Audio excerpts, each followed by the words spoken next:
The ultimatum, the massive crystalline ships of the Zephyrian Empire materialized from hyperspace like deadly jewels against the starfield. Each vessel stretched nearly 15 kilometers in length, their surfaces pulsing with energy conduits that had terrorized 1,000 worlds across 5 millennia. Fleet Commander Kelthor stood in the central command spire of his flagship, the Eternal Dominion, watching the small blue planet rotate peacefully below. This was routine for the Zephyrians, another primitive world to catalog, conquer, and consume. The Empire had perfected this process over 5,000 years of galactic expansion. Every species they encountered followed the same pattern: initial resistance, futile struggle, eventual submission, and finally integration into the Empire's vast resource collection network. This third planet, from an unremarkable yellow star, would be no different. Kelthor's bioluminescent skin patterns shifted to deep purple, indicating satisfaction. His four-armed frame moved gracefully across the bridge as he reviewed the preliminary scans. The inhabitants called themselves humans, and their technology appeared laughably primitive. Chemical rockets, basic nuclear weapons, crude electromagnetic communications. They had barely achieved spaceflight beyond their own planetary system. Captain Sarah Chen sat in the command center of Lunar Base, humanity's primary defense coordination facility hidden beneath the moon's surface. Around her, dozens of technicians monitored displays showing the alien fleet's every movement. The massive ships hung in space like predators circling their prey, but Sarah felt no fear. Humanity had been preparing for this moment for over 2 centuries. The communication array crackled to life, and the central display illuminated with the image of an alien being unlike anything most humans had ever seen. Kelthor stood 8 feet tall, his elongated head crowned with bony ridges that glowed with soft blue light. His forearms ended in delicate, articulated fingers, and his large eyes held the cold indifference of a species accustomed to absolute dominance. Primitive inhabitants of the Third World, Kelthor's voice resonated through the chamber, translated by advanced linguistic algorithms. I am Fleet Commander Kelthor of the Zephyrian Empire. Your world has been selected for integration into our domain. You will submit your governing bodies for processing. Your population will be relocated to designated zones. Your resources will be harvested for the greater glory of the Empire. The alien paused, allowing his words to sink in before continuing. You have 72 of your planetary rotations to prepare for integration. Compliance will ensure minimal disruption to your civilization. Resistance will result in the systematic elimination of your species. This is not a negotiation. This is inevitability. The transmission ended, leaving the command center in complete silence. Sarah looked around at her team, noting the grim determination in their faces rather than the fear Kelthor had expected to instill. She stood slowly, her voice steady and clear as she addressed her communications officer. Open a direct channel to their flagship. Priority Alpha encryption. Dr. Marcus Webb entered the command center carrying a sealed briefcase. His weathered face showed no signs of concern as he approached Sarah's position. Behind him walked General Elena Buscus, her military bearing evident even in the low lunar gravity. The 3 leaders of Project Prometheus had worked together for 15 years, preparing for exactly this scenario. Are we ready to show them what humanity really is? Sarah asked quietly. Marcus nodded, unlocking his briefcase to reveal a quantum processing core that hummed with barely contained energy. Project Prometheus has been analyzing their ship's signatures since they arrived. We know their shield frequencies, their weapon configurations, and their communication protocols. More importantly, we understand the theoretical framework behind their technology. Alina stepped forward, her voice carrying the authority of someone who had spent decades preparing for interstellar warfare. Our fleets are in position throughout the system. The hidden installations on Mars, Europa, and Titan are all fully operational. The consumption matrix is online and ready for deployment. Sarah activated the communication array, and once again, Kelther's image appeared on the central display. This time, however, his expression showed surprise rather than bored indifference. He had not expected the humans to respond so quickly, nor with such apparent calm. "Fleet Commander Kelthor," Sarah began, her voice carrying absolute confidence. "I am Captain Sarah Chen, representing the Terran Federation and all of humanity. We have received your ultimatum, and we reject it completely." Kelthor's bioluminescent patterns shifted to angry red. In 5,000 years of expansion, no species had ever rejected the Empire's first offer. "You misunderstand your position, human. We offer you the chance to join the greatest civilization in galactic history. Your refusal can only lead to extinction." Sarah smiled coldly. "You misunderstand our capabilities, Zephyrian. We offer you this single opportunity. Withdraw your ships from human space within 72 hours, and you will be permitted to leave unharmed. Remain and discover why humanity has survived every challenge we have ever faced." The alien commanders for arms gestured in what appeared to be disbelief. "Your entire species possesses perhaps 50,000 vessels, most of which cannot even achieve faster-than-light travel. My fleet alone contains 200 ships, each capable of reducing your cities to molten glass. Your bravado is admirable, but ultimately meaningless." Marcus stepped into view of the communication array, his scientific mind already analyzing the aliens' response patterns. "Commander Kelthor, your species has conquered through technological superiority. You assume that a primitive civilization cannot pose a threat to your advanced systems. This assumption will be your downfall." The transmission cut to display technical schematics that made Kelthor's eyes widen in shock. The humans were showing him detailed blueprints of Zephyrian shield generators, weapon systems, and propulsion technology. More disturbing still, the schematics included improvements and modifications that the Empire's own scientists had never considered. "How did you acquire this information?" Kelthor demanded. Elena's voice carried the cold precision of a career military officer. "We have been monitoring galactic communications for over 200 years. Every transmission, every data burst, every quantum signature your empire has ever produced has been captured, analyzed, and understood. We know your technology better than you do." Sarah stepped forward again, her expression hardening. "For 2 centuries, humanity has prepared for the day when we would encounter a species like yours. We studied every fragment of alien technology that entered our system. We decoded every signal that crossed our sensors. We built our entire technological development program around one simple principle.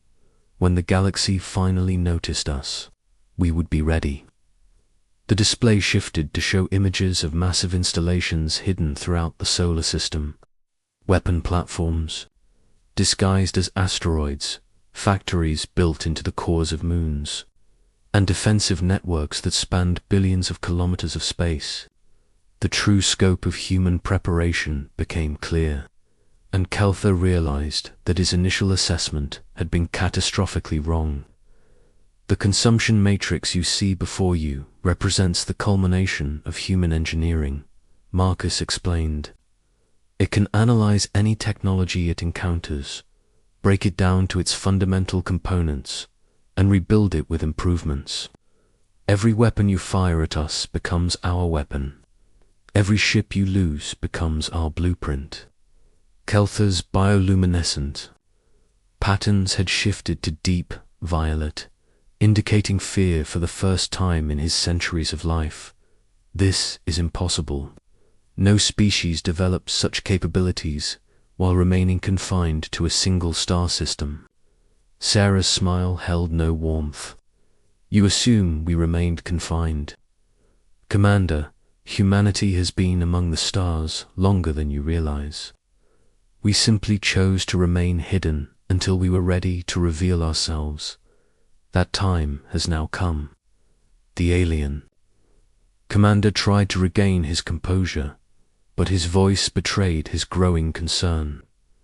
Even if your claims are true, you are still one species against an empire that spans half the galaxy.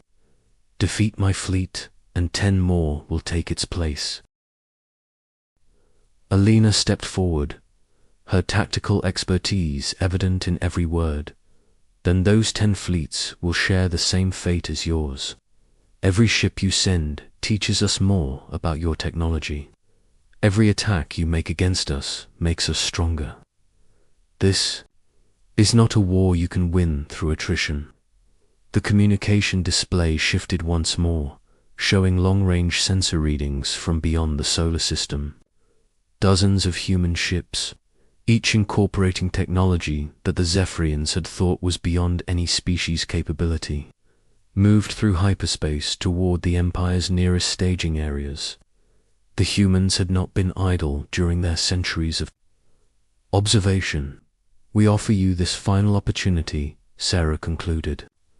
Withdraw now, and your empire may continue to exist in whatever corner of the galaxy we choose to permit. Remain and discover that humanity's patience has limits. Your 72 hours begin now. The transmission ended, leaving Kelthor staring at a blank screen. Around him, his bridge crew worked frantically to analyze what they had just witnessed. Their most advanced sensors could barely detect the human installations, and their tactical computers were unable to predict the capabilities of the alien technology they had been shown for 5,000 years. The Zephyrian Empire had been the predator. Now, for the first time, they had encountered something that saw them as prey. Asterisk, the reckonings. 60 hours had passed since humanity's ultimatum, and Fleet Commander Kelthor paced his command deck with growing agitation.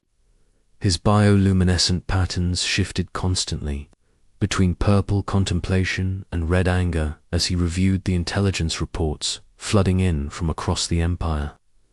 The humans had not been bluffing about their technological capabilities or their galactic presence. Scout ships throughout the sector reported encountering human vessels that defied conventional understanding.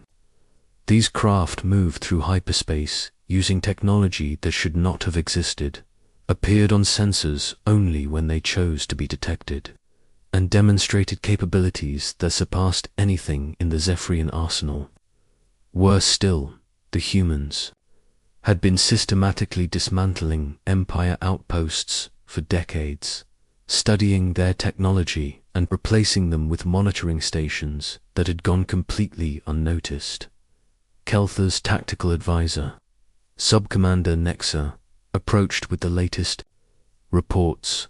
Commander, the High Council's response has arrived. They refuse to believe that a single system species could pose any threat to the Empire. Orders are to proceed with the integration as planned. The fleet commanders for arms clenched into fists. The High Council, safe in their crystal palaces, orbiting the Empire's core worlds, could not comprehend what he had witnessed in the past 3 days. They saw only the routine conquest of another primitive world, another simple addition to their vast collection of subjugated species. What of our reinforcements? Kelthor asked. Nexa's response sent cold dread through the commander's consciousness. The 4th and 7th fleets have gone silent. Their last transmissions indicated they were investigating unusual readings in the Kepler sector. That was 18 hours ago. Before Kelthor could respond, alerts began cascading across the bridge. Displays. The human deadline had expired, and Captain Sarah Chen's image appeared on the main communication screen. Behind her, the Lunar Command Center bustled with activity as technicians prepared for what they knew would be humanity's definitive statement to the galaxy. Fleet Commander Kelthor, Sarah began, her voice carrying the weight of absolute certainty. Your 72 hours have expired. We detect no movement toward the edge of our system. We interpret this as your final answer. Kelthor straightened, drawing upon 5 millennia of imperial authority. Human, you mistake patience for weakness. The Zephyrian Empire does not retreat from primitive species, making impossible threats. Your world will be integrated, and your resistance will serve as an example to other worlds that might harbor similar delusions. Sarah's expression remained unchanged. Then you have chosen to discover what happens when humanity stops being patient. Dr. Webb, please show the commander what he has brought upon himself. The display shifted to show tactical readings from across the solar system. What had appeared to be empty space 3 days ago now revealed itself to be filled with human installations. Weapon platforms emerged from stealth, defensive satellites, activated along carefully planned trajectories, and ships that had been hidden among the asteroid belt moved into attack formations. Dr. Marcus Webb's voice provided clinical analysis as the true scope of human preparation became clear. The consumption matrix is now fully deployed throughout the system. Every asteroid, every piece of space debris, every particle of cosmic dust has been equipped with molecular assemblers. Your ships are not entering a solar system, Commander. They are entering a construction facility. Kelthor watched in growing horror as his sensors detected energy signatures beyond anything his species had encountered. The humans had not simply built weapons to fight the Empire. They had converted their entire star system into a single, massive war machine. General Elena Vasquez took control of the transmission, her military bearing evident as she outlined humanity's true capabilities. Project Prometheus was never defensive in nature. Commander, for 200 years, we have been building the tools necessary to not just survive first contact with a hostile galactic civilization, but to replace it entirely. The first shots came not from the Zephyrian fleet, but from humanity's response to what they detected as weapons charging. Kelthor had intended to demonstrate imperial might with a single, devastating attack on Earth's largest city. Instead, his ship's weapons were neutralized before they could fire, their energy signatures absorbed and analyzed by the consumption matrix. What happened next redefined Kelthor's understanding of warfare. The human response was not a barrage of missiles or energy weapons, but something far more terrifying. Streams of microscopic assemblers, moving at near light speed, struck his fleet's shields and immediately began the process of conversion.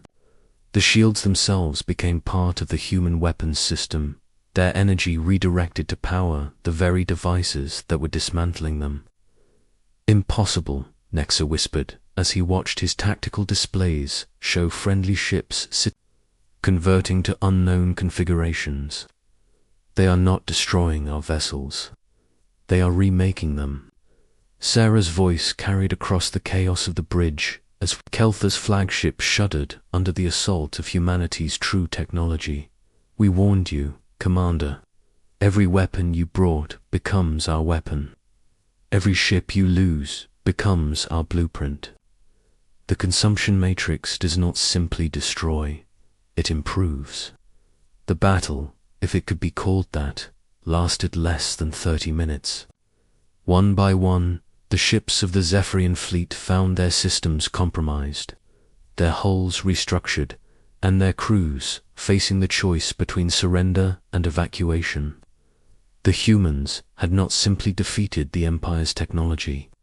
They had consumed it, analyzed it, and rebuilt it according to their own specifications. Keltho found himself standing on a bridge that no longer resembled anything the Empire had built.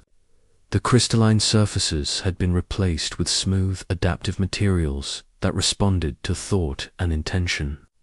The weapon systems now incorporated improvements that doubled their effectiveness while reducing their energy requirements.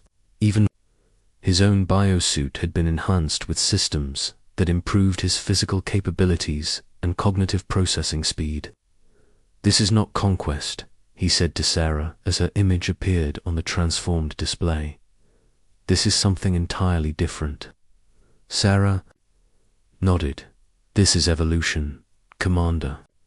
The Zephyrian Empire expanded through domination and subjugation. Humanity expands through adaptation and improvement. We do not conquer species, we elevate them." The implication struck Kelthor like a physical blow. "You have done this before. The missing fleets, the silent outposts. You have been converting our empire piece by piece." Dr. Webb appeared beside Sarah, his scientific enthusiasm evident even in the midst of what amounted to a galactic coup. "For 50 years, we have been systematically encountering Empire installations and offering their inhabitants the same choice. We are offering you, join us willingly, and benefit from technologies beyond your current imagination. Resist, and watch as we demonstrate the obsolescence of your current systems." General Vasquez provided the tactical summary that confirmed Kelthor's worst fears. 60% of your Empire's military assets have already been integrated into human-controlled systems. Your production facilities have been converted to our specifications. Your communication networks have been monitoring and redirecting information for decades. The scope of humanity's infiltration became clear. This had never been about defending Earth from alien invasion. This had been a carefully orchestrated campaign to replace the galaxy's dominant civilization with something fundamentally better. The humans had studied the Empire for centuries, identified its weaknesses, planned its replacement, and executed that plan with a patience and precision that no other species had ever demonstrated. "What happens now?" Kelthor asked, his voice carrying the exhaustion of someone whose entire worldview had been systematically dismantled. Sarah's expression softened slightly, showing the compassion that had driven humanity's approach to Galactic. "Civilization, now you choose, Commander. You can return to what remains of your empire and warn them that their age of dominance has ended, or you can join us in building something better. A galactic civilization based on cooperation, improvement, and the elevation of all species to their full potential." Kelthor looked around his transformed bridge, noting how his crew moved with greater efficiency and apparent comfort in the enhanced environment. The human modifications had not simply improved their technology. They had improved the crew members themselves, enhancing their natural abilities, while maintaining their essential nature. "And if the High Council refuses your offer," Elena's response carried the certainty of someone who had spent decades planning for every contingency, "then they will discover that the consumption matrix is not limited to military applications. Every ship, every station, every piece of technology they have ever built contains materials that originated in systems we now control. The transformation can be activated remotely, simultaneously, and irreversibly." The elegance of humanity's strategy finally became clear to Kelthor. They had not conquered the Empire through force. They had replaced it through infiltration, improvement, and the irresistible appeal of superior technology. Every conquered world, every integrated species, every piece of empire infrastructure had been slowly converted to human specifications over the course of decades. Sarah concluded the transmission with words that would echo throughout the galaxy for generations to come. The Zephyrian Empire lasted 5,000 years by consuming everything it encountered.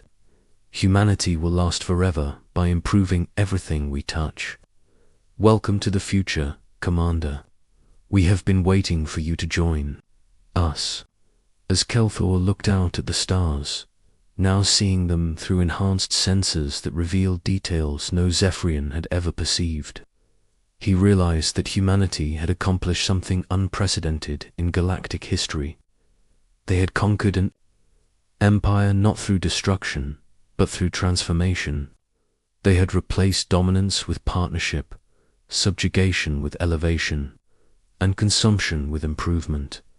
The age of the empire had ended not with the crash of weapons, but with the quiet efficiency of a species that had turned patience, preparation, and technological adaptation into the ultimate tools of galactic transformation. Humanity had warned the empire, and now they were here to claim it all, not through conquest, but through the irresistible appeal of becoming something better than what they had been before. Asterisk.